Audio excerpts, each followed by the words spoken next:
call the meeting to order. Please join me in the pledge of allegiance. Pledge allegiance to the flag of the United States of America and to the republic for which it stands, one nation, under God, indivisible, with liberty and justice for all.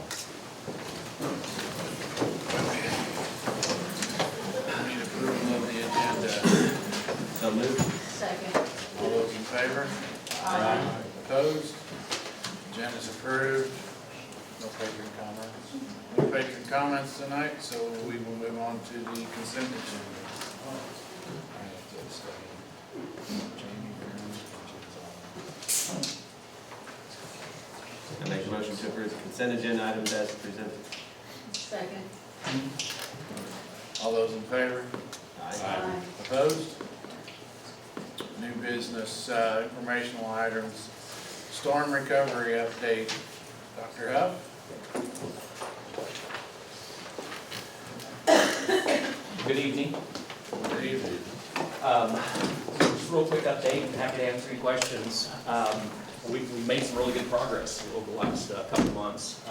Most notably, we did, I think it was 4 days, 4 days of walking around campuses with architect, engineer, construction management, and FEMA back in October, and made it really clear to FEMA that as they do those damage assessments, that the high school obviously is the primary focus here, and we need to get some estimates as quickly as possible from FEMA in terms of their assessment of the damages, and they've entered that information. There are currently 25, I think, projects in the FEMA portal right now as it stands today. They've got 10 of those 25 projects uploaded and information, their data in there in terms of what their numbers are related to damages. The numbers are looking really good for you all, from my perspective anyway, in terms of what they're assessing the damages to be, which means that FEMA participation in this project is looking pretty good right now. There's a few other hurdles we have to get through over the next few weeks, but we're hopeful that we'll be able to get you guys some information sooner rather than later. But as you all know, we're moving at the speed of government right now, and government's not moving super fast at this moment. So hopefully we'll get some more answers here in the near term as you guys have some decisions to make over the next 6 to 8 weeks. As far as other projects, I'm glad to see Pat here. Really appreciate he and Dr. Jones with us and him organizing, bringing legislators in this last, I think it was October 20th. Alex, appreciate you being there too, representing the school board, and had a really good conversation with them, gave them an update on kind of where things were. They were very interested in what's happening here and how they could support, and I think we'd all agree that we're at that meeting, that they're tremendously supportive of the school district and community, want to do everything they can to support us in that effort. We talked about the 25% matching funds piece and potential opportunities there where the state might be able to help us out, help the district out in terms of being able to find some funding to help with that. So they're kind of on point right now, looking at some opportunities there. So we'll circle back with them if they haven't already come back to you. We haven't had a chance to talk yet, Farrah, but Dr. Jones, but circling back there to see if there aren't some opportunities there. One thing, you all know, I was a school superintendent for a number of years. Was there in Joplin. I apologize. It's Wickern. Is that how you pronounce your last name? Wishern. I was superintendent of schools in Joplin. Tornado hit back in 2011. Been through this process. One of the things that we were challenged with in the immediate aftermath of the storm is trying to figure out where do we go from here, just like you all. We had to put an issue on the ballot in April after our May tornado. We had our tornado by December. We had to make a decision about whether or not we're going to put something on the ballot in April, which was a really hard decision to make, simply because everybody, there was a lot of damage in the community. It wasn't just us. And as we looked at that issue and realizing that we wanted to do better for our students, and we did, we were already short on space. High school, we were already talking about doing some additions and trying to figure out how to embed career and technical education programming into our high school curriculum to a more intensive way, and try to find some opportunities to improve the quality of our education system prior to the storm. And when the storm hit, in our case, it gave us pretty much a clean slate to work from, because our career and technical education program was leveled as well as high school. And so from that experience, I guess, best advice I can give is, patience is a virtue that you just don't have a lot, but time is your enemy. So that's the challenge you guys are up against. I understand that fully. But one of the things I think that as you think about, as you weigh the pros and cons of the various options that may present themselves to you as we get more clarity on the insurance and FEMA piece in the coming weeks, is that 25 or that 75% piece that if we we've talked a little bit about that 50% rule. I think you all are kind of familiar with that, and if they determine that the facilities that were impacted, particularly the high schools, we talked specifically about the high school, if it reaches that 50% threshold, that FEMA would be willing to participate for anything above and beyond that 50% that was damaged to the tune of about 75%. And then you guys would be on the hook for 25%. And to put that in perspective, and I think the thing that I shared with our community, that I'd share with you all, is that it's important for our communities to understand, in Joplin, I said, we've been paying taxes for a long time. It's supported every major natural disaster in the country, including Puerto Rico. And you think about what's happened over the last 5 to 10 years, Puerto Rico, Texas, you think about, Lahaina, Hawaii, and, wildfires in California and every place else, those local taxpayer dollars that we write checks to every April, they end up going to some of those places. And now you have an opportunity with the decisions you're going to be making over the next 8 weeks or so to determine whether or not, are you going to try to take advantage of that opportunity to rebuild, your schools too, and bring some of those dollars back to your community. Again, that 75% that FEMA would participate in are those tax dollars that you guys have been paying into for a long, long time, and you guys have certainly had your rainy day here, and it is an opportunity. And the challenge is going to be just how do you communicate that out to the community so they understand that as you look at rebuilding, that opportunity is there, and that this is an opportunity that's going to be there a year from now, 2 years from now, 5 years from now.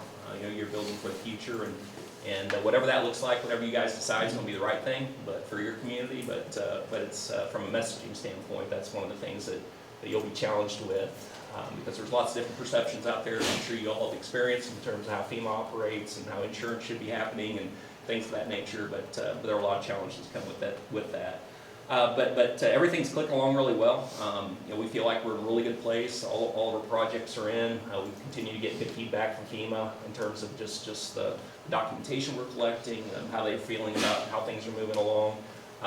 We've got a great working relationship with both with FEMA and the state, and things are moving in the right direction. So really good news on all fronts as it relates to that, as well as I mentioned earlier, what FEMA currently is estimating some of your damages to be here. And again, they haven't finished all their assessments yet, but the numbers are looking good right now. Do you have any estimation on when they would be done? Well, Based on current progress. Yeah, current progress, Candy. I mean, right now they're working on the career center. Our priority was high school, and they did that right away, which we appreciated. So they followed through with what we requested there. So they got the high school entered. They worked through, they're on their 11th project right now. They've done Building A, which I don't remember which one's Building A here at the Career Center. Is that one we're in?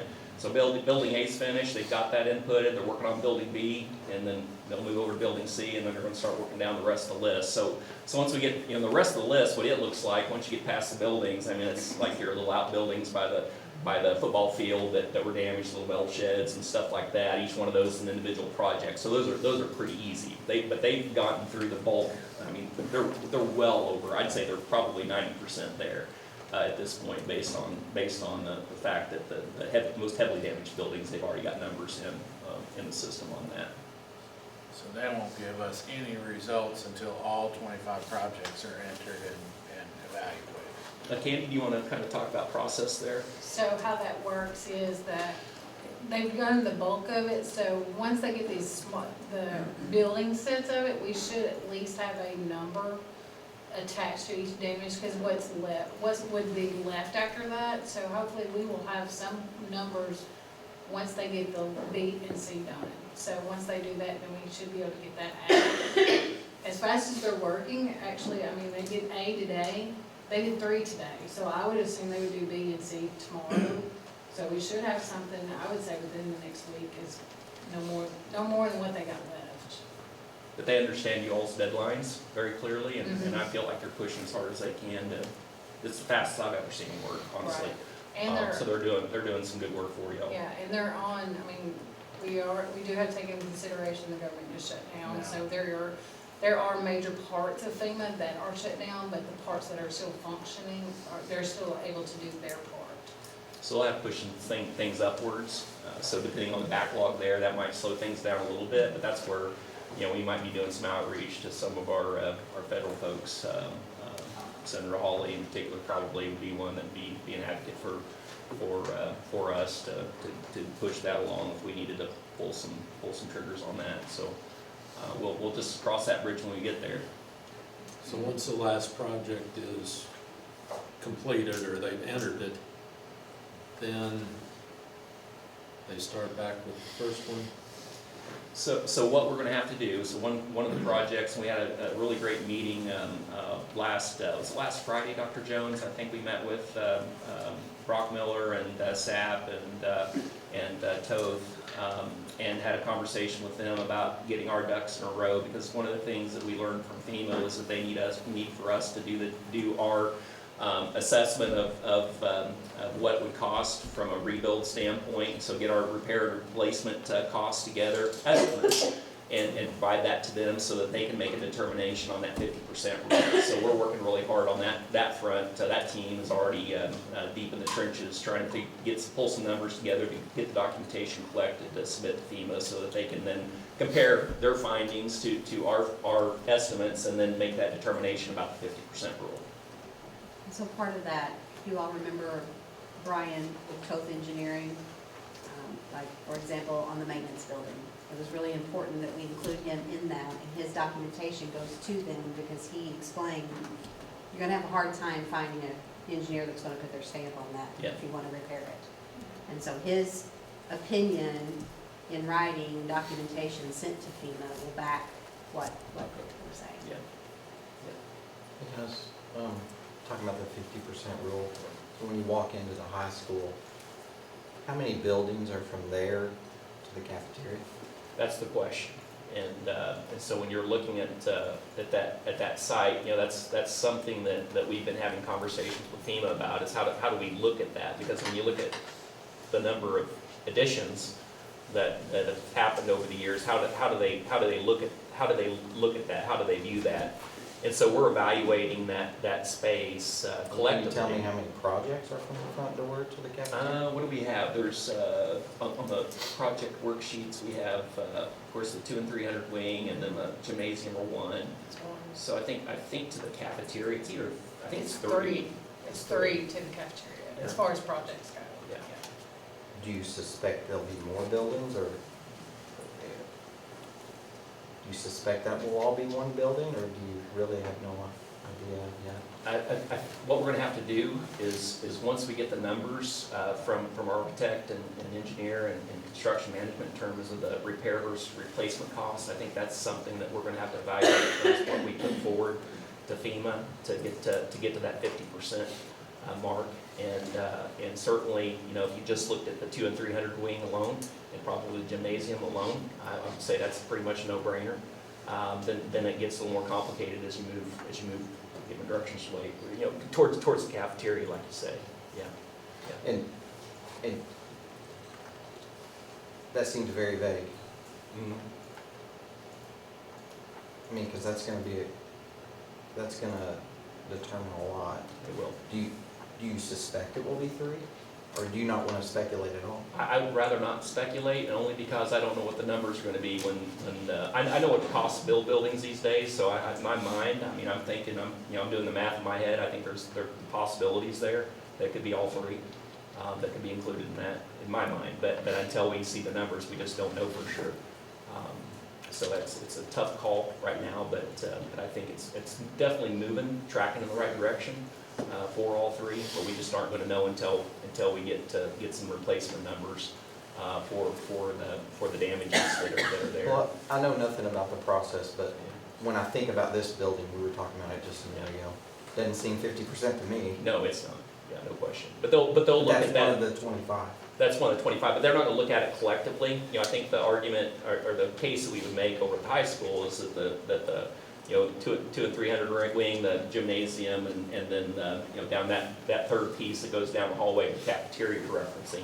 You know, we're looking at that as one project. It's been divided up into 3 parts because they just kind of broke it out that way. So this would be a separate project because it's not even attached to that building, obviously. You know, the same's true for the But maintenance this doesn't building. seem to qualify to you. Right. doesn't seem Yeah, 50%. Yeah, this building, no, for sure, yeah, for sure. But I think the high school, obviously, you know, is most heavily damaged. You know, I think another potential is the maintenance facility, you know, looking at that. And then you're gonna have some, you know, again, you're gonna have some options. You know, do you, and not to complicate things more, but then they start looking, okay, what, you know, you're saying, well, you know, the square footage of the maintenance facility, is that something, we want to do something different with that, use that space, that square footage, and apply it to some, you know, to the high school project? I mean, you're gonna have some conversations that are gonna happen once you start getting some answers to these really important questions. Number one being, do we meet the 50% rule or not? Because if we don't, then that's a whole different conversation than at that point, both from a you know, how do we move forward standpoint, as well as you know, how much money do you have to raise in order to be able to do whatever it is you guys decide you want to do. So that maintenance building you just spoke about, if that comes back as over 50% damage and that FEMA project gets passed, that money has to be spent restoring that building. Not Is that necessarily. correct? No, Okay, no. not So necessarily. that money comes in and we can choose to funnel it where we want to. Yeah, they've got a couple new programs out there that didn't exist when I was superintendent. One of them's called 428, and it operates kind of like what with insurance, the global settlement, where they say, okay, we're just going to cut you a check for X based on all the calculations, cost benefit analysis, and all that, and then you spend those dollars how you want to spend it, and it doesn't have to be applied to any particular project. So that you'll have some options to look at. Once you get a little more clarity on where we're at with 50% rule. Okay. We had talked at one point about the moving central office to the basement of the primary and that renovation. Is that a project with FEMA? Is that something that they're looking at? Yes. It's under temporary facilities, and that's actually your what we call Cat A, and it's gonna be your emergency protection. And yes, we've already clocked that in and we've discussed it, and it's as a project. We're just waiting for them to approve that project. Yeah, that one should be. And then is Yeah, it's another less one than of the 100,000. projects have anything to do with our Yeah. current temporary structures, the expo, et cetera? That's a separate project. That's a separate That's a project. project. Okay. And they're all inside of the Cat A, but it's got a project of its own. So your temp site, that's your expo and all that. Sure. That I have that logged as one project. Then I put where you're at right now, the central office is right now, that's technically a project. And then you wanna go to the basement, that's a third project. And the 25 projects I referenced earlier are damaged facilities. It has nothing to do with the temporaries or the you know, the admin project or anything else. Those are additional projects. So on there's top of even more than 25. 25. They're in a different Yeah. category, Yeah, they're in a yeah. different category. Is there a possibility we would know, like, those two that you were just talking about, that those determinations would be made first or quicker than others? Or in your experience, is it all at once? They're new projects, new programs, and so it's not that they'll move any faster. You still have to go through the same protocol, but you want the 51% rule so it can make that decision, because your 428 may come out better if you get clocked at the 51% rule. But your question was related specifically to those two projects, Could we see those getting answers. those sooner. funds back sooner than others, or do you wait for possibly that Yeah, process? so as an example, the temporary admin space, you know, obviously that's gonna be, you know, that's something that's gonna happen pretty quickly. You know, you're gonna have Brock Miller in there swinging hammers and probably in the not too distant future, you know, as soon as that gets approved and you know, getting that built out pretty quick, and then and that project to be, you know, as an individual project, to be closed out pretty quickly, and that FEMA reimbursement will follow. Then at that point, so that's gonna be obligated much more quickly than, you know, the high school project, obviously that one's down the road away. So as soon as those projects are done, and we've got all our paperwork submitted, then we can submit for reimbursement then at that point. Temporary sites seem to go, obligation side of it, temp sites go a little bit faster because they know it's an emergency protection type program, and so they try to get those obligated. As soon as you get that, your schematic, or whenever Brock Miller gets us that design of it, we'll submit it, tell them how much it is, and we'll go with it. Can we look at that total contract dollar amount to close that out? Or do we have to wait till the 18 months is up to see that reimbursement? No, you can close that one out, as far as like the kindergarten, and you want to put it in the basement, you can close that out once you're done, and you know that contract And is. free those funds up if it's approved?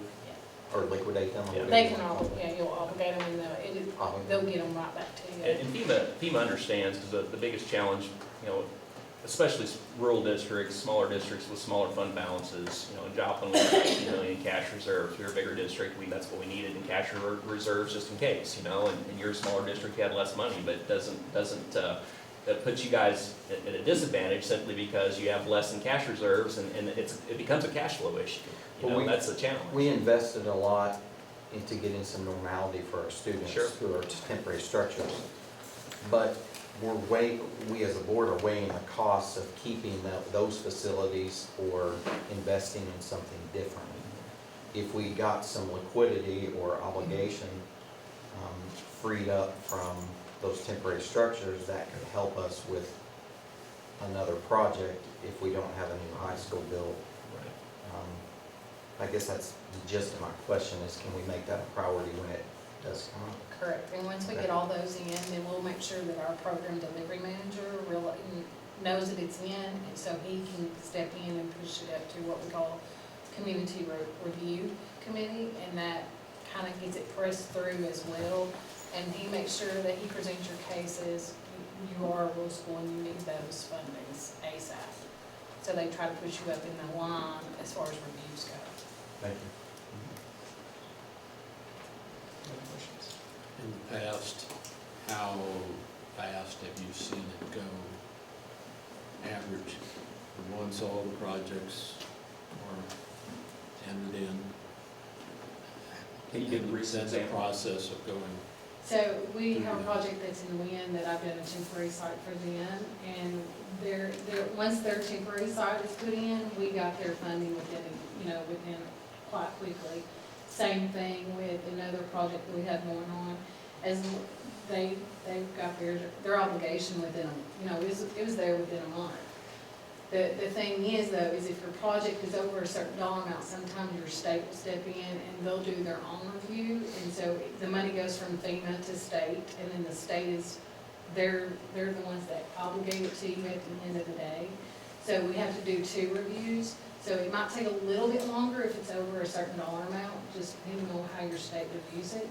But you should get your money pretty quickly, especially when it comes to temp sites. Now your high school, you start building out your high school, your maintenance building. That might take a little bit longer to be obligated, but that's because at the end of the day, they want to make sure that your schematic design budget matches your invoices that you're sending in. And that way, when you go close out, you're not under, but you're not over as well. So we send in all your invoices. That would only be the case if you were building it back, correct? Correct. But if you're just repairing it, it will go a little bit, your obligation's a little bit faster. Okay, so what about using the funds somewhere else from them? Now, if Is that we what you were present asking about? them, if you present them with what we call, we can move those fundings around if necessary.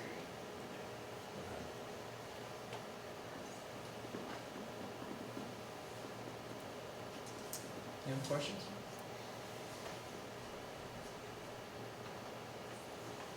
Still a little foggy, I know. I don't currently. It's still foggy. Yeah. We're still early on in the process, but as we get a little bit further along, we get a little bit more cost analysis going, it goes a little bit faster than what it seems to be going right now. But they really need a cost analysis, we need to get everything in, we need that 51% ruling in. And then it starts going a little bit faster, and you'll start seeing some things start being obligated a little bit faster. Well, what I will say is that the team collectively, FEMA, state, district, everything's moving really smoothly. From my perspective, it's going really, really well. Lacey's been great, Dr. Jones, the entire team here, and the FEMA team, and everybody's clicking on all 8 cylinders, and I think they're,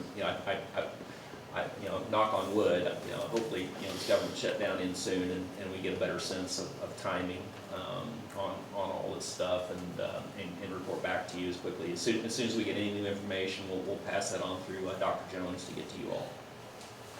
And I will say, we are ahead, as far as our documentation goes, we are ahead we're staying ahead of them. So it's already uploaded into the portal before they ever ask for it, so we are staying one step ahead of them. And if we continue They're not down that waiting on road- us for anything. Yeah. We're We've getting. got the next project, so. Yeah, if we continue on this way and we say one step ahead of them, it'll give, the process goes a little bit faster.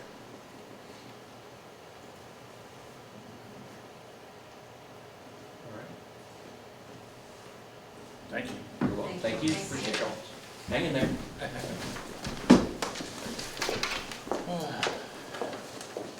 Next up is the temporary classroom discussion. I mentioned it when we toured the building the last time, the thought of construction of a steel structure that we could reverse engineer. I called Colin about it, and he was all on board. He said that as long as we don't drag our feet, he said, yes, I could have that up ready for you for next year. He's building one in Festus now that they're going to use for a indoor practice facility for football, baseball, basketball, etc. We would need to determine what our final plans were, or what we thought we would use it afterwards for, because the classroom's going to have a different ceiling height than a practice field or a gymnasium. But he said, don't drag your feet if you want me to do this, but I can start putting prices together as soon as you give me a go-ahead. Well, Dominic, we just talked about those temporary structures. It sounds as if that funding might be one of the first ones to come back. You guys, though, aren't aware of that issue, though, I don't think. You're talking about the expo center, when you're talking temporary structures, right? Correct, yes. I don't think they're aware of this issue. My concern. We're already buying that temporary structure. Yeah, I know, but I don't think anybody's approached them with getting this temporary building we've talked about possibly covered. It might not be a project, but I'm just talking about the funds from that temporary structure. To pay for. To help pay, yeah, it'd be like if we got the lump sum of insurance, we could pay for that too. So, yeah.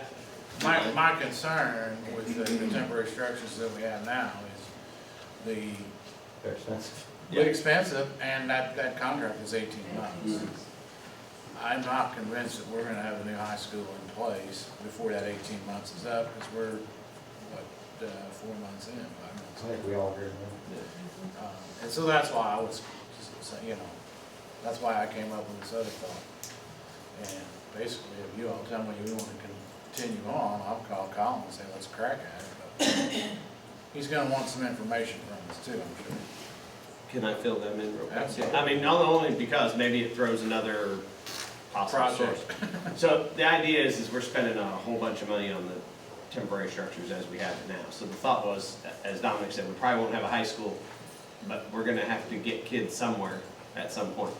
So the thought he had was, and I think we're all kind of bought into it, it's at least a good idea to explore, is can we find a space on campus that's big enough that we put up basically a pre-engineered metal building that would serve as temporary classrooms while we're building the high school, but it has a final purpose, kind of like we're doing with the administration offices.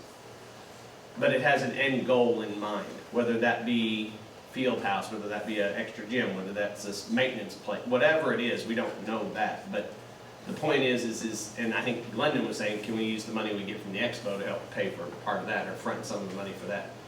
The question is, can this be a separate project where we could even get some of the funding help, because we gotta get them somewhere, because that facility, the expo is gonna be gone in, like you said, 18 months. So if we made that an additional project, could part of that cost be offset as well? Yeah, I can jump in on this, but, you know, a couple initial thoughts on that.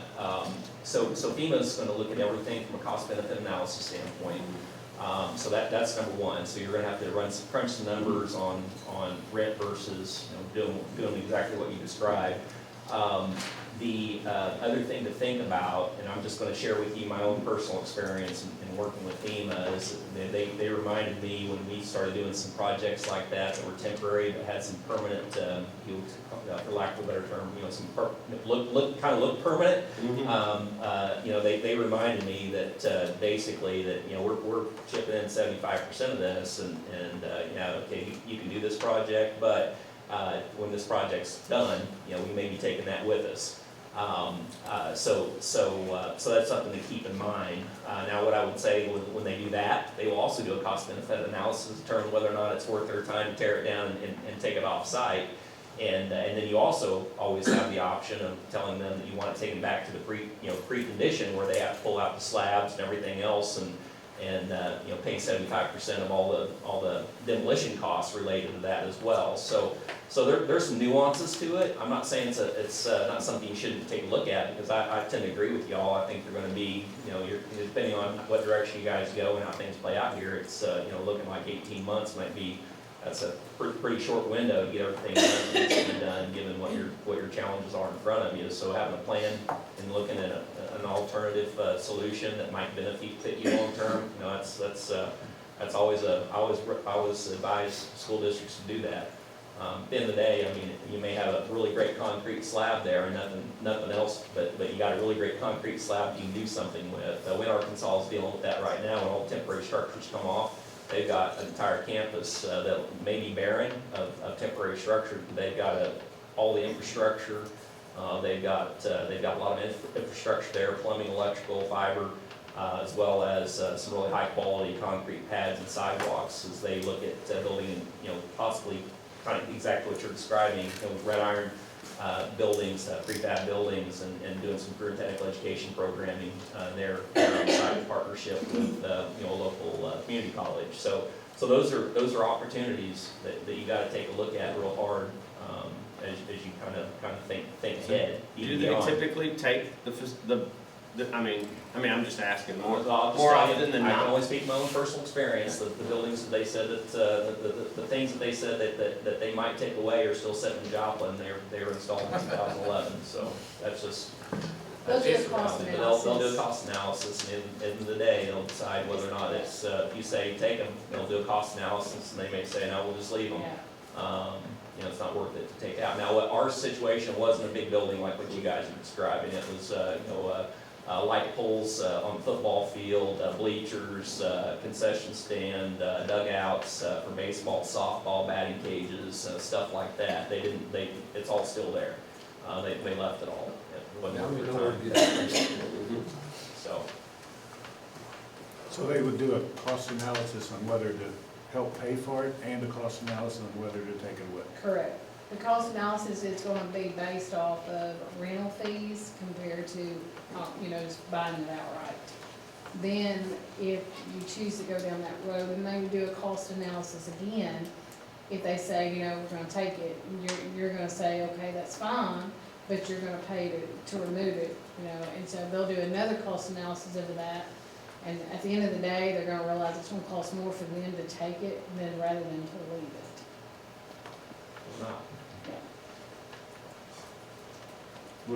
How long do you think it would take to get a decision on whether to do it or not? You're gonna have to present, I mean, you're gonna have to at least do a schematic design showing us how much it is.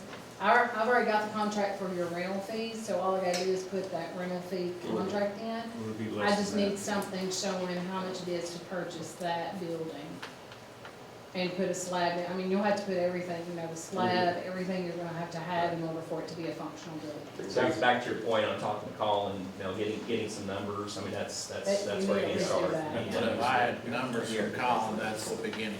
That's the beginning of it, and then we can plug it. At the end of the day, all FEMA can say is, no, we're not gonna do it. But even if they say no, we could still continue as You long can as we still can fund. continue it, yeah. But at least you would know, because they, you know, you might be surprised and say, yeah, we're gonna cover that 75%. Sure. Because the reimbursement from the temporary structures is not earmarked. We don't have to spend that on anything specifically, do we? Your temporary site that you're doing now, Yes. So if, let's use a, I mean, you got the insurance piece that comes into play there too. You know, you got some insurance coverage on that. Now, that's more of a John Donnelly question. that was an extra expense line. yeah, those are Yeah. your extra expense lines. Yeah, So we could only go in the excess of what yeah. with they did insurance. not pay. Yeah. So not, I can't think of it, or we can't think of it in terms of total cost of temporary structure, only the excess of what we paid that insurance didn't cover. That goes over that. Well, changes the number quite a bit. How do you Yeah. figure that if you don't know how long you're gonna need to rent something? That's the challenge. I mean, you know, when high school, it's just now, I almost took a picture of it brought today just to give you guys some hope that, you know, eventually a school does come about around. But, you know, they got the red iron going up, they got the storm, the gymnasium, that's a storm shelter, it's up, and, they're pouring concrete floors on the second floor of the building, you know, today, and there's a lot of stuff going on there, but, you know, there are tornadoes in March of '23, and they're not in their high school yet, no, it's, you know, but I would say also that no criticism of the process, but it took them a long time to get a design for the high school and before they even broke ground, a long time, longer than I would have expected. So I think they're really, in my view, probably about, you know, 9 months to a year behind, probably where I would have liked to have been. But it kind of is what it is, so. Mr. President, do we need to discuss like a max we would want to build for that, or do you want to get numbers first? I don't care how we discuss it, you know, Colin just said, if you wanna do something and you wanna try to have it ready for August, let's not drag our feet. Let's give me the go-ahead and let me start looking and pricing. I think the big issue that we need to know when I call him is, again, if it's intended to be classroom space, you know, we talked at one point about career center expansion with the culinary art piece. You're asking what the future use is. Yeah, because I think that that's gonna be important on a 12-foot sidewall or a 25-foot sidewall. And that's gonna be a drastically different price building. That's what I think we need to know when we call him, so that he can spec the right building to us. Do you care if I ask Mr. Schaefer and Ms. Martin their impression of that idea? Mr. Schaefer and Ms. Martin? I think it's an exciting idea. They would be a little more, they have a more permanent feel and regular feeling of, to use your word, Mr. Sadler, of normalcy for our students. We're going to be in there for at least a couple more years while we evaluate the outcome of the permanent high school facility. We know that we need to expand, we know there are opportunities to do more than what we had before. And so by developing this kind of intermediate facility with a long-term plan, that puts us in a good position to do that. Add some programming we didn't have before, add some facilities we didn't have before. So it's, we're taught at a pretty young age, it's always better to buy than rent. And I think this is kind of boils down to that.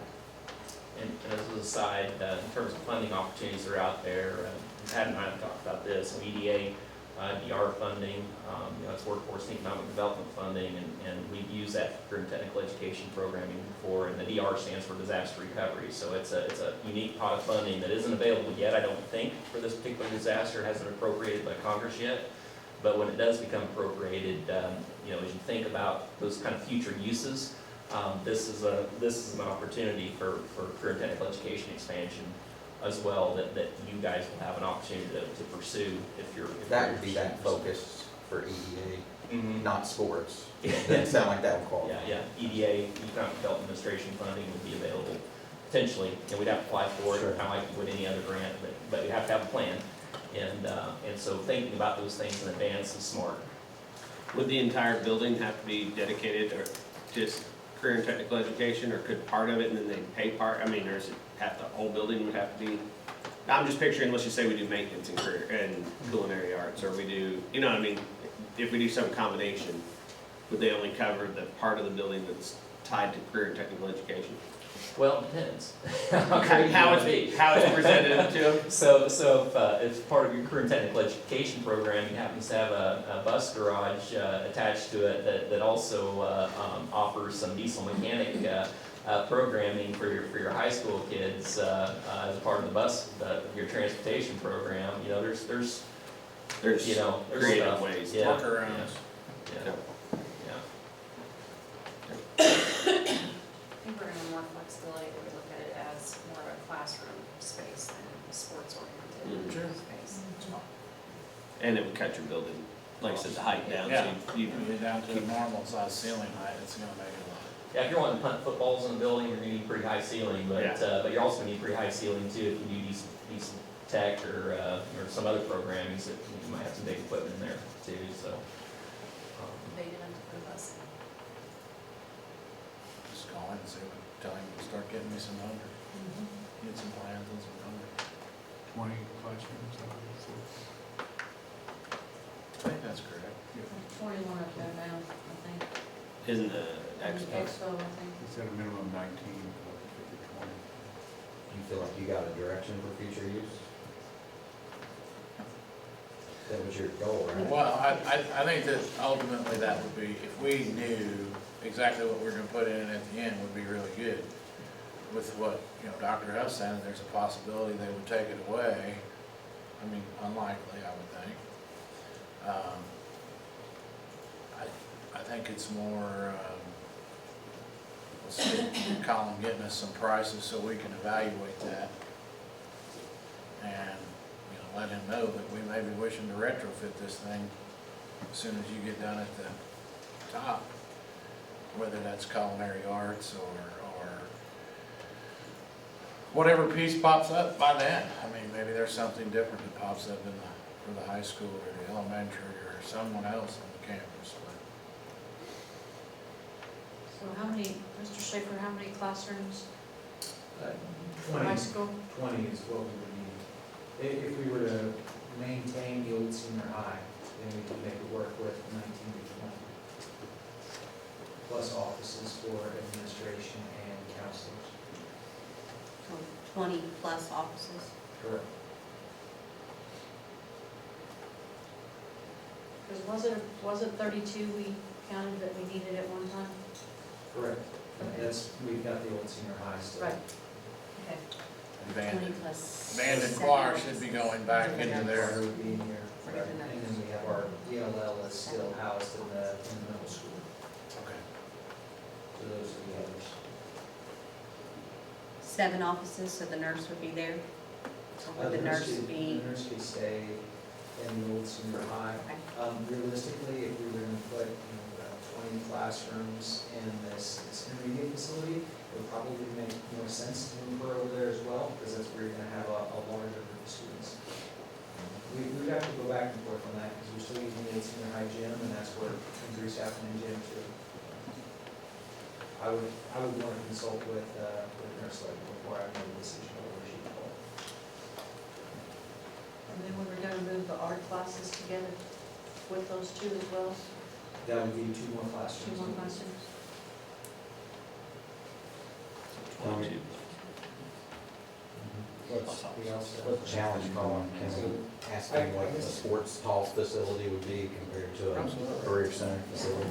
Yeah, and when I spoke to him on the phone, when I was talking to him about this degree engineered steel, he said, the one thing about that is, he said, as you expand your square footage, you shrink your price per foot. If you go 500 by 500, it's cheaper than if you go 200 by 200, as far as per square foot. So we're thinking like pretty close to the same dimensions as the big structure with the side building? Kevin kind of made some rough step-offs and, no tape measure numbers. But the parking lot facility just out here that we set up this year, the expo would sit nicely on that area. And if parking lot was wider than the asphalt. So it's, So we could at least. Colin drop like, through Colin the liked drop. that area the best on campus to flattest. look at it. Yeah. As far as that goes, Well, we don't need a basement or anything in it. he so said, it's- you know, the other area that I spoke about over here between the back of the storage and this career center, he said the problem with that is there's been some dumping in there, so he said likely the very first thing anybody would make you do is excavate it all out and start backfilling. He said this here, we Ready to flattened, roll. we leveled, we're ready to go. So it would just, I mean, the restrictions on the building side there would just be, how far can we expand that without getting into other areas? And we wouldn't necessarily have to, even if we, let's just say we wanted to use it for sports. I mean, okay, we can still keep the roof lower, just don't use it for punting. I mean, they can still practice blocking, they can practice pitching, they can you know what I'm saying? I mean, they can still do some of that stuff if we wanted it as sports, if we wanted this and take advantage of the career technical education, I have no problem with it. Like I said, I kind of brainstormed and came up with 50 different answers, Yeah. but I'm not sure that any of them make sense to the administration and the people that are working here every day. So, but I'll just tell him to come over here and get creative. So, something they will look at is the inside, if you think about planning, you know, anytime you write a grant, they always look at collaboration and what kind of input you got in terms of, you know, making a decision on how you came up with this, with the plan that you're putting forward. So just something to think about as you put this together. If you're thinking more towards the, you know, EDA route and possible career and technical education program, what partners should you have at the table, have some conversations about what that, you know, kind of programming, of course, the Chamber of Commerce, we have been engaged in those conversations, so that's gonna be an important part of that planning process to get you to point B on that.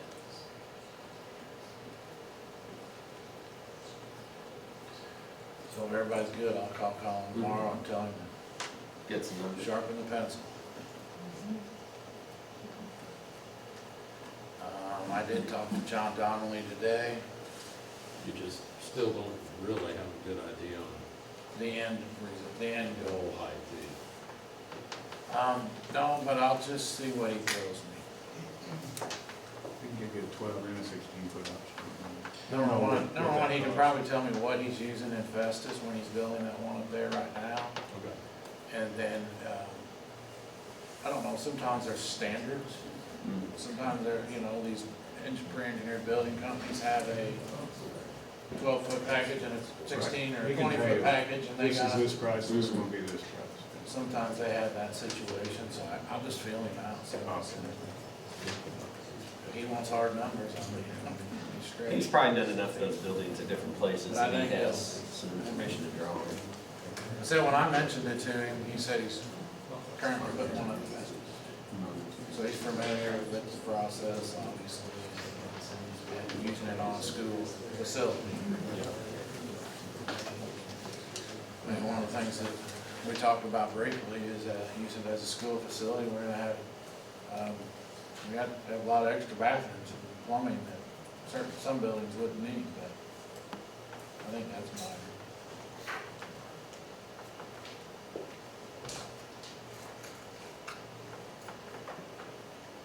So you talked to John Donnelly. From, Anyway, yes, I talked to John Donnelly today, and he said, And this will be at a different place for the second use than for the first use. well, yeah, we're gonna have to be creative. He was very positive. He could not give me a number yet. He said, we've made the right connections, we're with the right people, they've got my numbers, they are moving in my direction. He thinks by the end of the week, first of the next week, we should have a number that we need to come together on and approve. And again, he would not give me a number, he would just say they're going my way. He was very positive. So, all I can do is wait till he calls back. But he was positive. Next up, APR and MSIP 6 APR and 4-year presentation. Thank you, guys. Thank you. Thank you. Thanks, guys, be careful going back.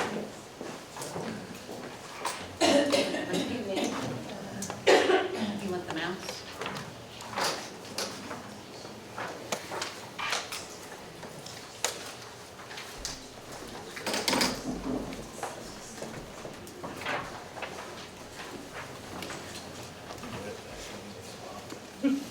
Pass it up the picture. Oh, mercy.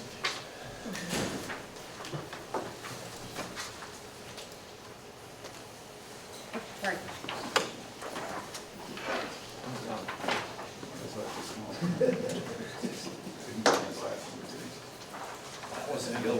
That was in the package, and you can swell it up in there. Oh, share.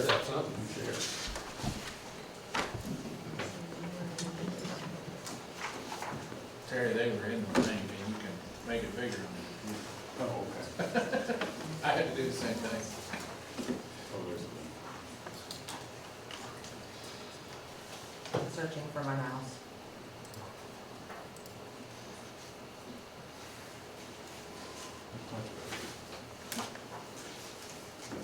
Help if it's on the pad, that table texture may, sorry, I don't know. I prefer when it laid off. Sorry, we're just a little slow and opening up too. I wonder if it's the internet. Yeah,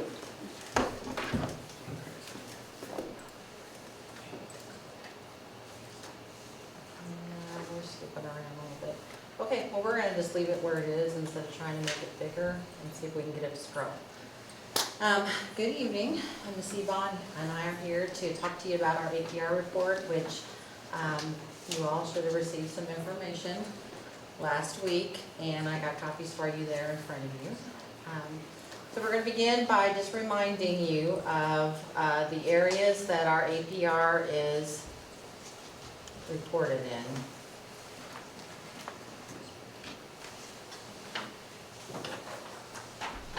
So 70% comes from performance, that's the academic achievement and growth. So out of the 200 points, 140 points comes from performance. And 30% comes from what they call continuous improvement. All of those items there are listed that go under that area.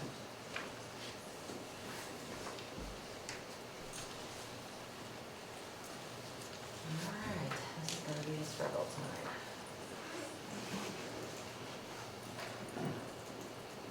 So there, on the first slide is the top portion of the district report, which is the performance report.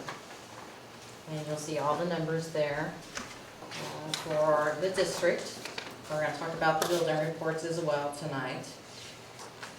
But there are some highlights there. Our total score for this year is 76.2 up in the top right-hand corner. For reference, last year we were at 70.7. And then again, like Jane said, with that continuous improvement, those are some of the things that we do by building that go along, they're outside of the actual performance, the state assessments. It's the, as you can see there, it's the KEA, which is the kindergarten assessment that we give to all kindergartners. The ICAP, which is the post-secondary plan for 8th graders and beyond. And then attendance for each building and then as a district as a whole.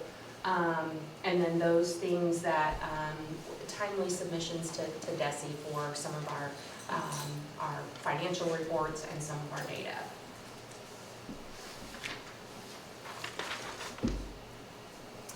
Okay, moving on. These are areas in which all of our student scores increased from last year. So in the elementary, we increased in achievement in ELA and math. And our growth scores also went up in all 3 content areas. The middle level, all 6 areas, achievement and growth, increased from last year's scores. And at the high school, our social studies, achievement and growth increased. And then when we're looking at student groups, I kind of wanted to define that for you also. Who are our student groups? They are our students who are low income, based on free and reduced lunch, students with disabilities, English language learners, and then any student in the 5 main racial categories. And so those students, we always say those students are counted twice. They are in the all students performance and achievement and growth count, and then they are pulled out to be separately counted. And so that's kind of why we talk about them being counted twice. You will see that we saw tremendous growth with those student groups as well, and we are very, very excited about that. We are starting to close that gap. We're very realistic that we aren't finished. We are not done growing and moving those kiddos forward as well. Ms. Simone, all those groups you said, they're as a group. So when it says student groups, all of those groups you mentioned are total called student groups? Yes, and they are not, so there are students that could fall under several of those groups. They're only counted once additionally, Okay. if that makes sense. So they're not counted for being an English language learner and their race. They're just counted because they fall into one of those categories. So in other words, they could be counted twice against us or for us. All right, the next slide, if I can get it to move, shows where all of our students achieved on the MAP Performance Index. And so this is a performance index that shows, well, just basically what it says, how we performed on the performance categories of the MAP test, both MAP and ELC. And I just wanted to point out to you on that top line there, our ELA scores. We had a 380 MPI for the district. The next category would have taken us at 381, we would have been on track. So math was not far off either, and neither was science. But that 1 point there shows how close we were on the cusp. And just for information, that would have given us 3 more points for the achievement on our ADR.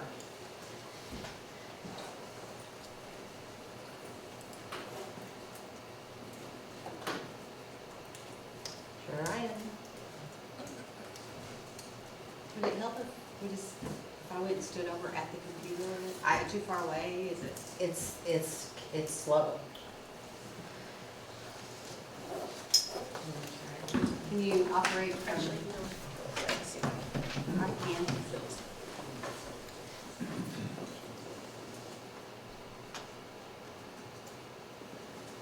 Back up, Bill, to a couple slides. One, there you go, that one. Okay, this compares our scores this year, which is the green, to last year's, 2024, which is the yellow. And the reason why I only compared those 2 years is because this year and last year, we had 200 points for our APR. In 2023, there was 192. And in 2022, there were less, 188, I believe, in 2022. And so just overall, I wanted to point out to you, it may seem insignificant, but to get growth in each of these areas in the MAP Performance Index shows that our students are growing. We're moving more kids from basic to proficient, or from below basic to basic, because that's what that is telling us.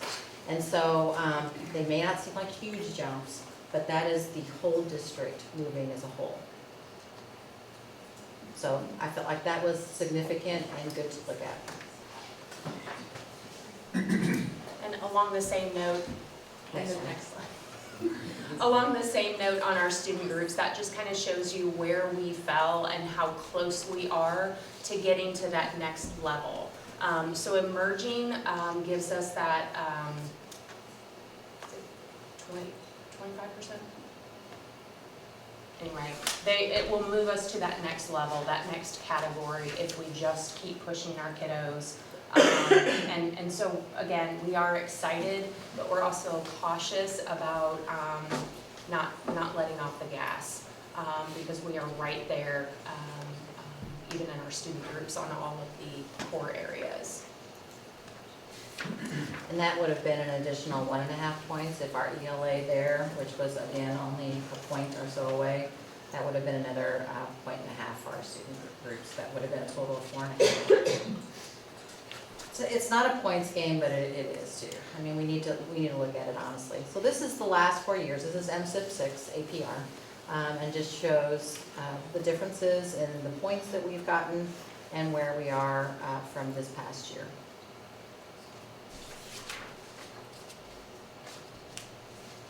And then the next slide shows by building the trends. And I also put the point values for each building that goes along. So, going from the high school to the primary, there is some pretty significant differences there. The primary does not have achievement. They have the kindergarten entry assessment and attendance. What would be your thoughts on the downward trend? I think last year we had some pretty significant challenges. Agreed. But those are things that we're already addressing with our achievement at the high school, with some of the plans we're putting in place instructionally. You think that the fact that we're doing better in primary, elementary, middle school, they'll be more ready and they will succeed better in high school? I believe that. I think there's, we are already seeing some significant growth there. Yep. Yeah, we are still seeing the effects of the MRI, the Missouri Reading Initiative that we used for so long. And so we're still trying to filter through that. And we've made some great changes in some of our ELA and math programs. So I'm very excited to see where those trends continue to go and how they benefit our current kiddos. And how far along with the first students be now? It's kind of hard to say. They would be in middle school Are when they we middle started school? our Science of Reading initiative. But our high school, like, The high school would still be MRI. okay, got it. Yep. Time flies. All right, next slide. This is another area. So our college and career assessments are our ACT work keys, AccuPlacer, ASVAB. They are the placement exams that our high school students take. In the past, we did not have a consistent way to show some of our students who were taking those assessments outside of school. So if they took the ACT in Cape, they may or may not assign Perryville High School as getting those scores. So we could have taken a 0 point on those students. Even though they took the ACT and maybe they scored pretty well, we didn't get the results, so we couldn't log them as having taken the ACT. Last year, we made a concerted effort through Ms. Leffler at the high school to ensure that nearly every student took an assessment of some sort. And that is an automatic, if you take the assessment, you automatically get 0.25 points. If you perform better, those point values go up. And so she made a very concerted effort to make sure that all students had an opportunity.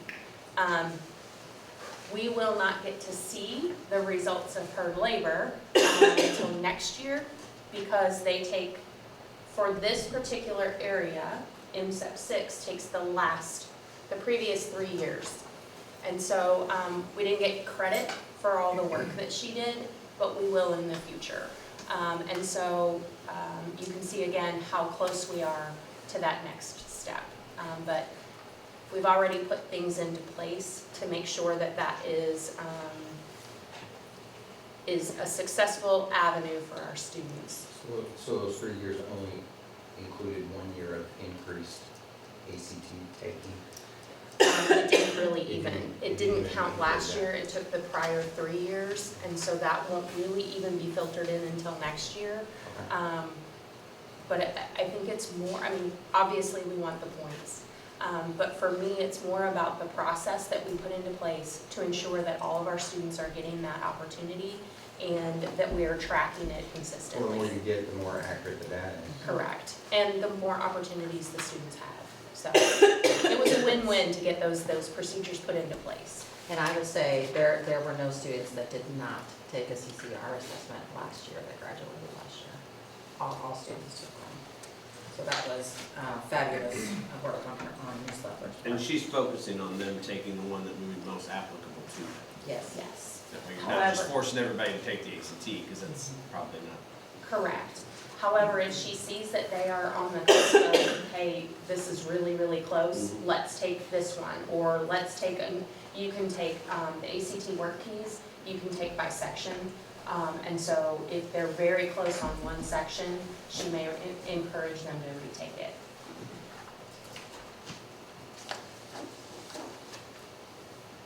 So some of those near misses that we had with points, we could have potentially had a 79.8 APR.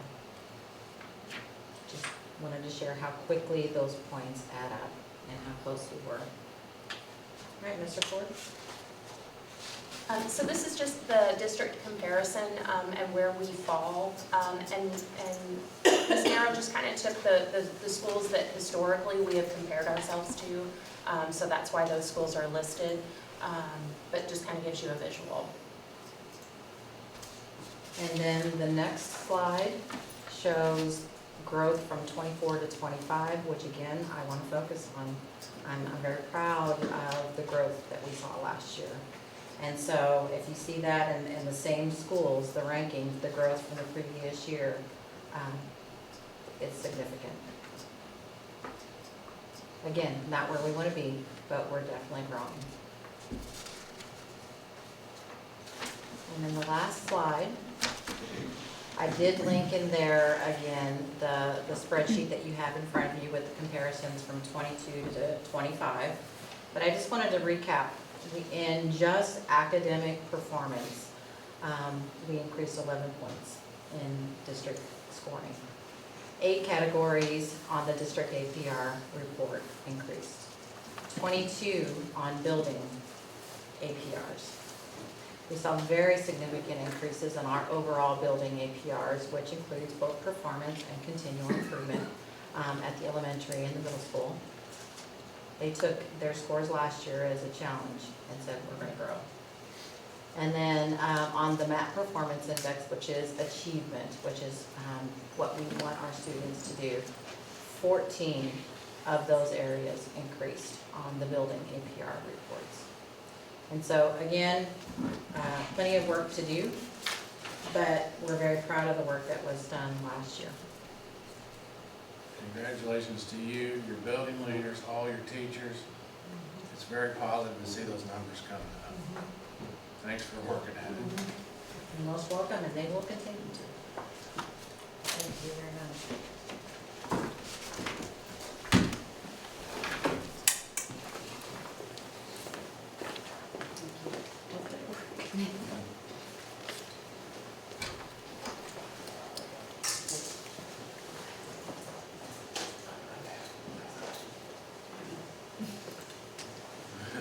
Excellent. You ready to move on to the curriculum program? Move on, I don't have to open the Okay. window for a bit. Program evaluation curriculum piece, just want to have comments, questions, concerns? Kind of covered that last section.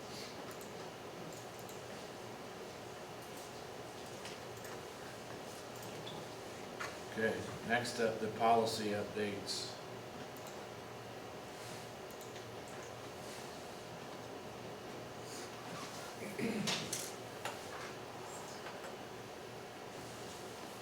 I had a question, I don't know that it impacts the updates, but I was curious because it was a policy.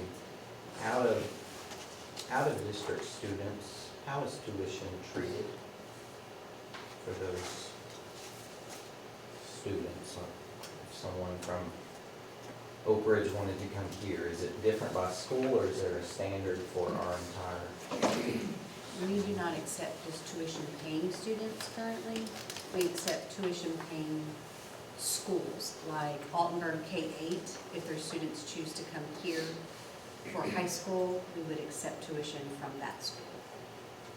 But as an individual family paying tuition who lives somewhere else, it's currently not in our policies to accept that type of tuition from an individual. Does that answer your question? Let me give you an example and see if, let's say someone in Oak Ridge, they're like, you know what, I work up here in Perryville, we just want to come to the Perryville School District. Do we allow that? Our policy doesn't allow for that right now, currently as it stands. Can you give me a pro and con to that? Sure. We would gain the students' attendance, that would be a pro. Okay. So is it only District 48 that sends some to Oak Ridge? A K-8 school can send a student to any bordering high school. So is that the only other school that would border them, or do they on the other side? I don't know that they would even order them. That's I think so. That's the K-8 side. They would then pay tuition to whichever bordering school district. It has to be that bordering. They have to share a district line, property line, and then they would pay tuition to whichever schools those students chose to go with. As far as a con for us on our side, there's always the con if you run into, you've got large class sizes already. You would also want to look at the cost of the tuition and making sure that that keeps up with what it costs to educate that child here, because you're not collecting that tax. So you would need to really track the cost per pupil expenditure and make sure that you made the tuition fluctuate with that. I could see that being a con if you got behind on that, because you would basically be going up in the hole on that student. If I had more time, I could think of a few more, but. Well, in the policy, part of the updates was we do allow a traveling teacher to bring their student here. If they live in a different district, did I understand that correctly? That is part of Missouri law. That was passed That was years ours. ago by MSTA. Maybe just the language is updated then. Yeah, so any school, any teacher that can bring their children to attend at no tuition cost wherever they're working in the state of Missouri.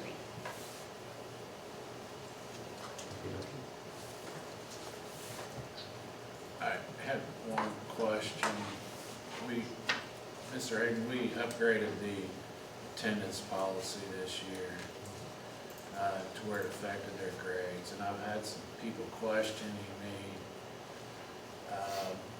The one kid got hurt playing football and had to have surgery laid at home, and he was concerned that he was gonna fail because he was gonna miss so many days, and I said, I don't think that's the case.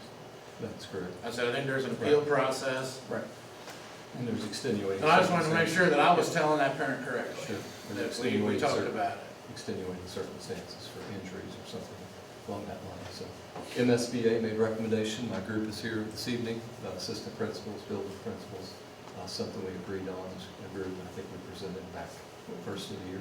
Yeah, I remember doing it, and I think I remember having that conversation that if a child got ill and missed so many days, that there would be a discussion, a review process, Absolutely. that it wouldn't just be a grade hit. Right, that's correct. Okay, I just wanted to make sure that I was passing that information on Yes, correctly. sir. Any other policy questions?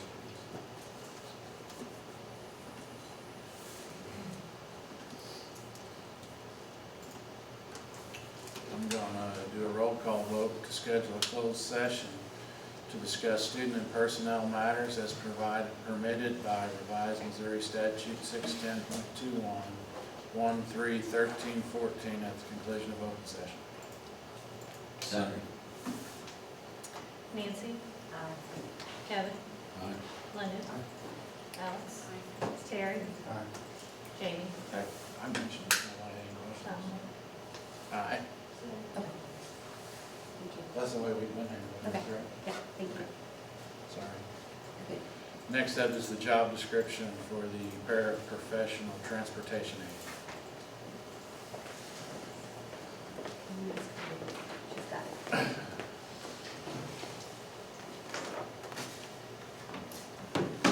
you tonight asking if we can add an additional position, which is way out of my comfort zone.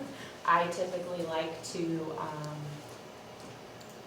ensure that our staff is not, that we don't have too many staff members. However, most schools have bus monitors on their special education buses. I have tried very hard to stay away from that, just simply because we want to ensure that our students get the right skills and strategies to succeed on their own. And so I have a team of assistant principals who are incredible at coming up with a variety of strategies. Our student population is increasing, our student need is increasing. We have behavior issues occurring on the bus on a regular basis. It is difficult for drivers to maintain safety when students are kicking the windows and screaming. And I am not legally able to remove students from special education buses. They have to come to school. We need them here, and so I am coming to you asking if we can put an additional person on our special education bus. I think I have it worked out that we would only have to add one additional position. We have early childhood special education routes that run Monday through Thursday, and they run throughout the day. And so this particular person could ride a morning route to bring our K-12 students in, ride throughout the day to transport our ECSE kiddos, and then on Friday, because there is no early childhood special education class, they could put in their morning route time, and then their hours would not exceed 40 for the week. And so the only other concern that I really have is during bus evacuation. If something were to happen, I have one bus that currently has 3 wheelchaired students on it. It would be nearly impossible for her to remove those students in addition to the other ones on her own. And so for safety reasons alone, I am asking that we add this position to our staff. So currently you only have the driver. Yes.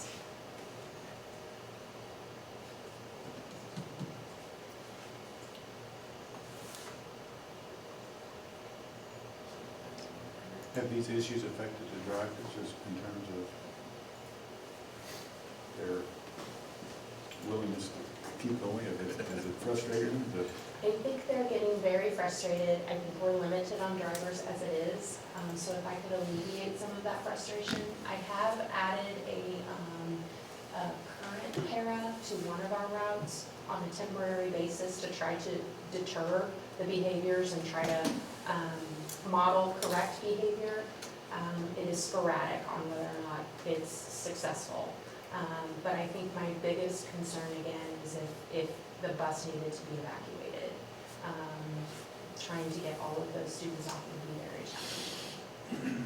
And other districts have something similar? Yes.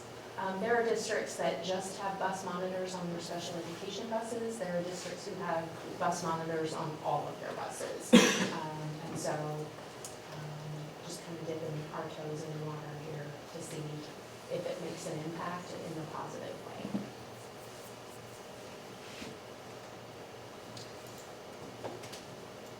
I assume Sarah had no objection. Sarah had no objections.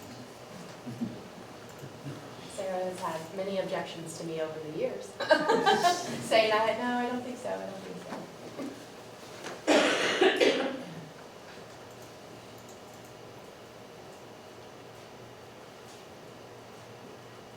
So we need a motion for that? Yes, sir. Yeah, I'll make a motion that we add paraprofessional transportation aid position. All those in favor? Aye. All those opposed? Thank you, I appreciate that, thank you. Opposed? Superintendent's report, the employment opportunities.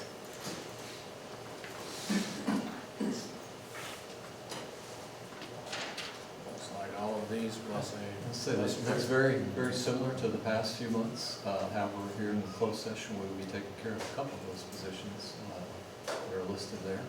But we also have a couple new positions after the closed sessions. That can be accessed there at the website. We'll be filling a district grant coordinator position, also high school assistant baseball coach here in closed session.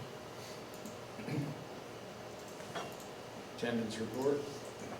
And that looks very similar to the years past, or excuse me, the months past. And we did a little bit different last month, and you liked that, so we went ahead and did from last month's meeting, from October to November. I can't help but sound like a broken record, but we have some awesome people here in the room that helped out with that, making sure the attendance, and you'd inquired about the percentage in that. I think we've seen, they're going to be doing a report in December, and be reporting on that, how that's working out. I think that's had an impact. And situation you mentioned, Mr. Blythe, those are extenuating circumstances. We're going to have a attendance review committee we used to have years and years ago for situations like that. There is a question that comes up. So, but the attendance has been pretty solid, pretty consistent there, and around 90, anywhere from 93 to 96, 97%. Some of our buildings are great levels. I have Very a question, more of a procedure question. So I know I had asked you about my nieces being an unexcused absence, and it was just the way that the system reports it. So after you review all of those, so is my sister gonna stop panicking when she gets an email, because it will reflect like an excused doctor's note, or will it just stay as an unexcused absence? Because there's only one way to report it. So what I like to tell parents is like, quit like focusing on the word unexcused. Like it's an absence, and look at the notes. So along in the notes that it says if there's a doctor's note, the parent called, that is all we look at. Okay. Like the unexcused, we wish that Infinite Campus would let us just change the word, but they won't. And so we don't even look at the color, it's red, we know it's offensive, but we just look at the notes. So as long as when she logs into Infinite Campus and sees that it shows that there was a doctor's note or they called, that's all we look at. Okay. So in the comment section, Is say, the comments. Okay. so what we tried to do 2 years ago, I believe, when Infinite Campus come along, we tried to simply do an A and say absent. They say nationwide they can't change that due to the way they've got that program, but as long as it's in there in the comments section, that would be something that will be reviewed by our attendance. I had seen So yeah, we don't, post on the lovely WTF Maryville too, so Yeah, I we just don't- wanted to make sure I was educated. we don't I like actually red talked and to that parent this unexcused. week and took care of that. Perfect. He was like, oh, I didn't know that. Well, So the next answer time, is just all call on me Facebook. and ask me first, Yes. instead of putting it on WTF. I know that that's a source of really good information. It is. But sometimes it helps if you call us and ask us first. Thank you. And also, I don't see Mr. Tucker here this evening, but we started something in the last year. The first Friday of each month, we're sitting out of attendance, just a FYI for parents, even if they're 99.8% or 100%, just information so they know that. So it's been going out, and that went out last Friday. So Can I ask the favor, Mr. Hayden, and you tell me if it's feasible or not? We used to have a sheet that, only because it's hard for me to keep track of everybody, that listed out, like, if somebody was replacing somebody, or if, like, we have the existing, all the positions listed, here's who it was like this year, and now here's who it is next year. Yes. obviously, that'd be something we'd share in the closed Okay. session.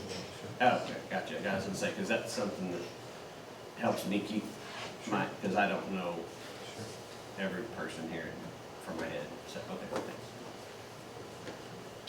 Any more questions on the attendance report? Financial report.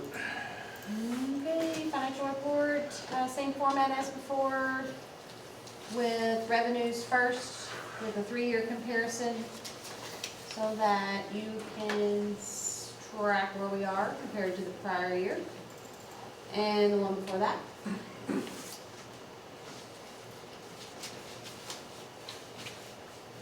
So we've got it so that it breaks it out by local revenue, state revenue, and federal revenue. Gives you a visual representation of that, as well as the numbers. The numbers are important because we have also a column that shows what we have budgeted for the current year. So we'll like every month, the year-to-date number, we're tracking that pretty closely compared to what we did last year this time, and then compared to where we are overall. And the percent of that budget kind of tells us how much of that guesstimated amount we've hit. So if we need to go in and make any amendments to the budget in revenues, which we have done in the past, that's kind of where we start to see that, I think it was, I've not done it before February or March before, but on the revenue side. Do you start to see local taxes in December, or is that typically January? It's a little bit in December, a little bit, but it will be very heavy The in big one will be January and February, yes. And then it will continue and then fall after a cutoff point, and they'll all be applied as delinquent tax. Those are the ones that are hard to predict because those are all delinquents, even maybe from prior years that people are still making payments on. And then the next sheet, if we scroll down, you'll see that it is the expenditures. And those are split out into the 3 object codes of salary and benefits, purchase services, and supplies and materials. And you'll see, this one's really good visually to see where we are with salary and benefits, purchase services, and then supplies and materials. Sometimes those kind of fall into similar categories, but the salaries and benefits are, it's nice to see those broken out separately.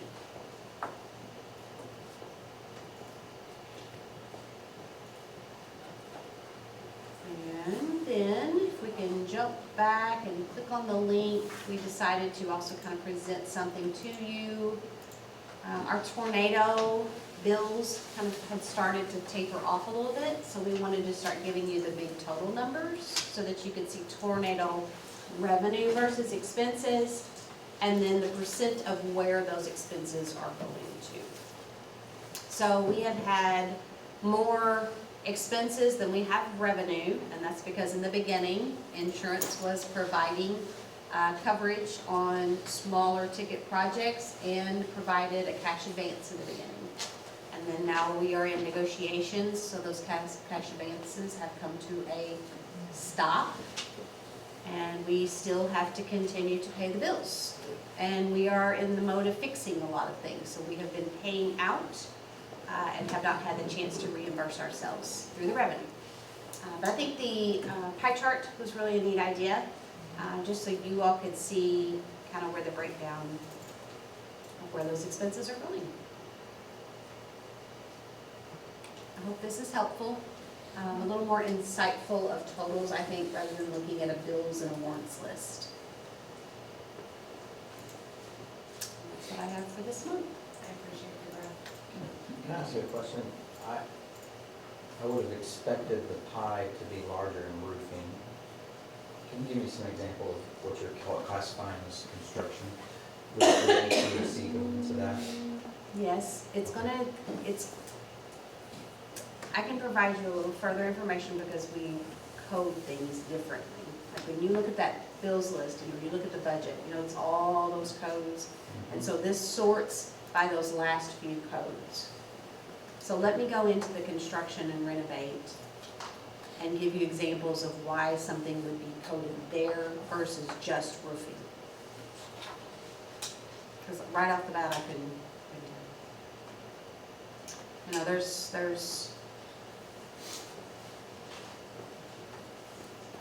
besides just the HVAC, there's been a lot of little things. Well, the football field's probably in there.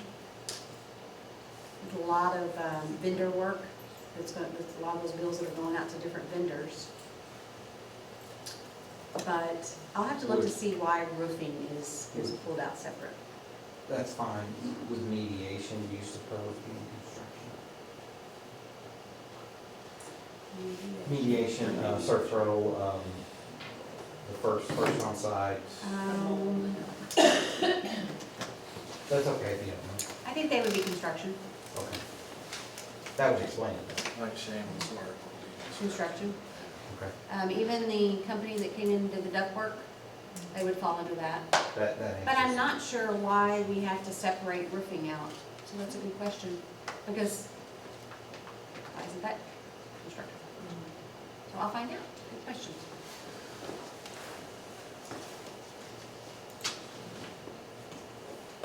Any more questions over the budget and their financial report? Next up is the board newsletter. Some dates, awesome news about a grant.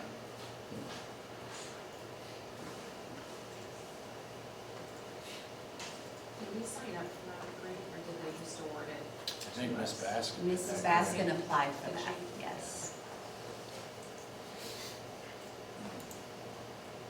There was no match on that. It was a fully awarded grant. So if there's a matching grant, typically they'll come. Click on the button. And if there's a match, which, so the board would have to approve if someone wants to apply for a matching grant, but she found out real quickly that this was a full, so we told her to run with it and see what she could get, and she got it. That's awesome. So support your local Dollar General. All of them. Can't miss it. Next, Spotlight Middle School electives.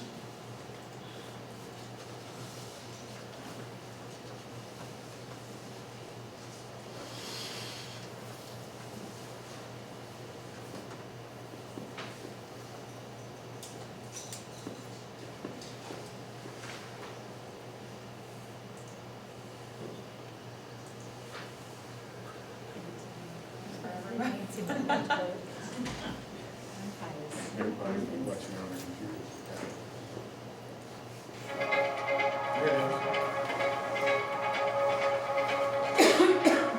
So the quarter wheel is 4 elective classes that our 6th graders are allowed to take. We decided to bring that back to the middle school because we felt like 6th graders needed a choice. They needed to explore all their options before we locked them down into semester-long classes. 6th grade's our first year in middle school, and so it's a big transition year for them, and so making a decision right away about wanting to be in the STEM track or the art class or band or anything like that was a big decision, so we wanted to give them some options.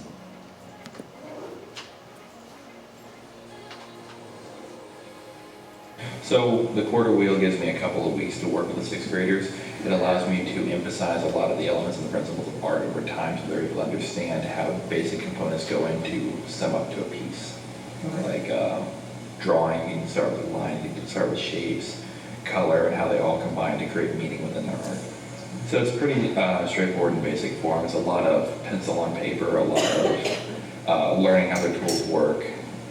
One project that I like to do with the 6th graders is to start the flower in the center of the page with 7 petals and label it with the 7 elements of the arts, and have each section of the page around it devoted to essentially either the same or different photo using primarily that one element.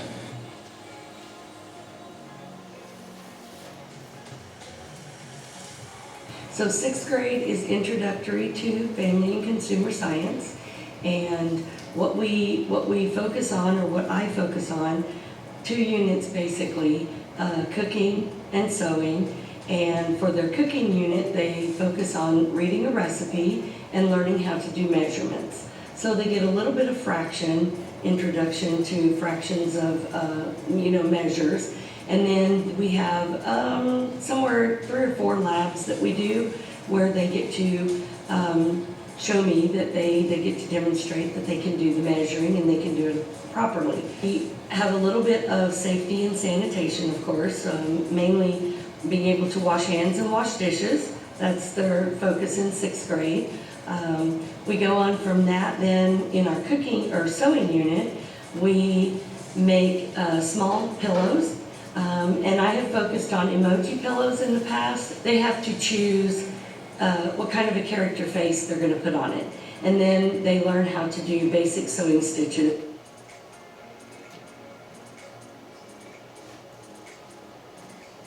Within a quarter of a health, there's 5 different units I try to cover. The first one we start with is bullying, because a lot of kids go through different situations, and then we move into what health actually is, like what it all entails.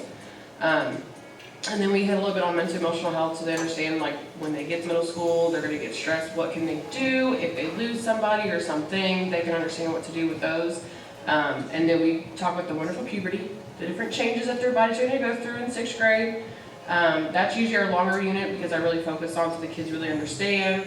It's also my favorite unit to teach because they get the whole light bulb like, oh my God, that makes sense, I get that. And then depending on time, I also have safety precautions that we talk about, like what do you do when you're out alone or which way do you look when you cross the road, and then that's pretty much it.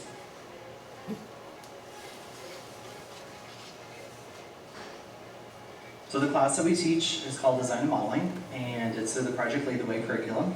And it's basically just a general overview of all the different STEM classes that we offer. They get a little bit of everything in this one. They mainly focus on engineering, and then of course designing, as in drawing pictures out, models, and all that kind of stuff.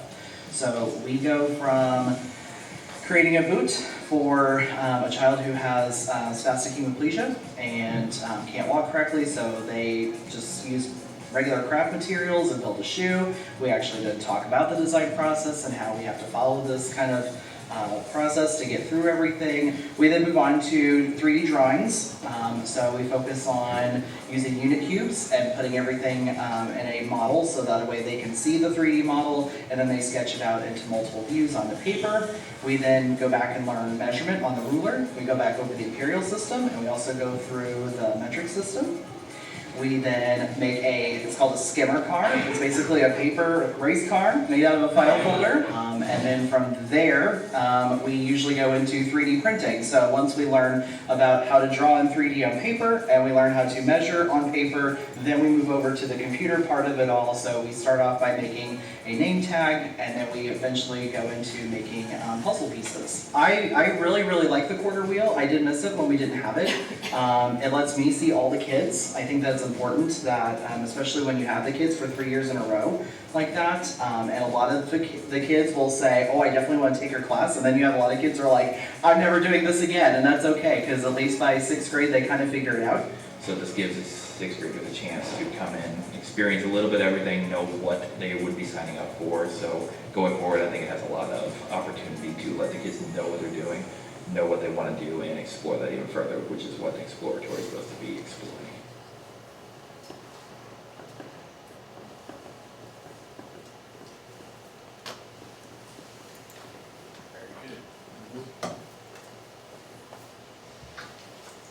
I make a motion to adjourn.